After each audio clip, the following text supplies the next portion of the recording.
ನಿನ್ನೆ ಒಂದು ಹೇಳಿಕೆಯನ್ನ ಕೊಟ್ಟು ಅನಂತರ ಉಲ್ಟಾ ಹೊಡೆದ್ರು. ಈಗ ಮನೆಯಲ್ಲಿ ಹೈ ಡ್ರಾಮಾ ಸೃಷ್ಟಿಸ್ತಾ ಇದ್ದಾರೆ. ಪೊಲೀಸರು ಇದ್ದಾರೆ, ನೋಡ್ತಾ ಇದ್ದೀರಿ. ನಾನು ಸಾಯ್ತೀನಿ, ನಾನು ಆತ್ಮಹತ್ಯೆ ಮಾಡಿಕೊಳ್ತೀನಿ ಅಂತ ಹೈ ಡ್ರಾಮಾ ಸೃಷ್ಟಿಸ್ತಾ ಇದ್ದಾರೆ. ಇದು ಅವರ ಮನೆಯ ದೃಶ್ಯ.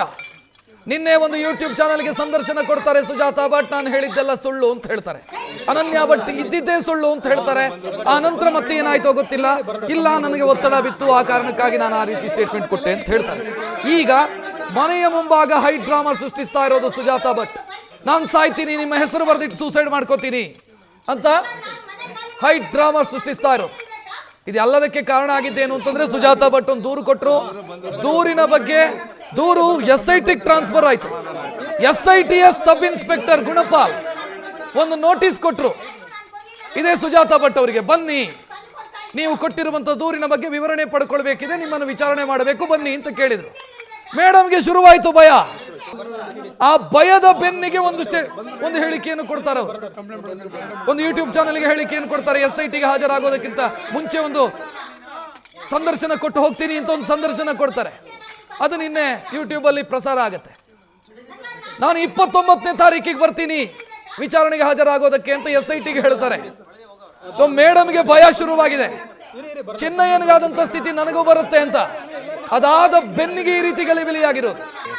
ಅವರ ವಯಸ್ಸಿನ ಬಗ್ಗೆ ನನಗೆ ಗೌರವ ಇದೆ, ಆದ್ರೆ ಮಾಡಿರುವಂತ ತಪ್ಪುಗಳಿದೆಯಲ್ಲ, ಅದು ಇಡೀ ಎಂಟೈರ್ ಸಿಸ್ಟಮ್ ಅನ್ನು ಹಾಳು ಮಾಡುವಂತ ತಪ್ಪುಗಳು ಬೇರೆ, ಮೋಸ ಬೇರೆ. ತಪ್ಪು ಗೊತ್ತಿಲ್ಲದೆ ಆಗುತ್ತೆ, ಮೋಸ ಇಂಟೆನ್ಷನಲಿ ಆಗೋದು. ಇದು ಇಂಟೆನ್ಷನಲಿ ಮಾಡಿರೋದು. ಸೊ ಅದೀಗ ಅವರ ಮನೆಯ ಮುಂಭಾಗದಲ್ಲಿ ಕಾಣಿಸ್ತಾ ಇದೆ ದೃಶ್ಯಗಳು. ಪೊಲೀಸ್ ಪ್ರೊಟೆಕ್ಷನ್ ಇದೆ, ಹೈ ಡ್ರಾಮಾ ಸೃಷ್ಟಿಸ್ತಾ ಇದ್ದಾರೆ.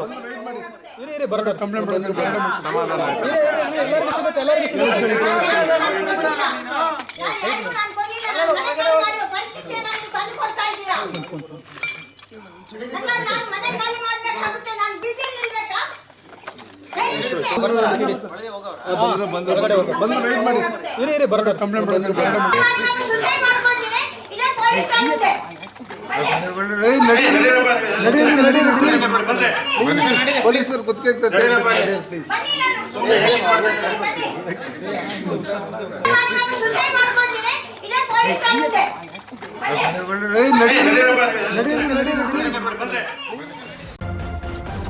ನ್ಯೂಸ್ ಫಸ್ಟ್ ನಿರ್ಭೀತಿಯಿಂದ ನಿಮ್ಮ ಪರವಾಗಿ.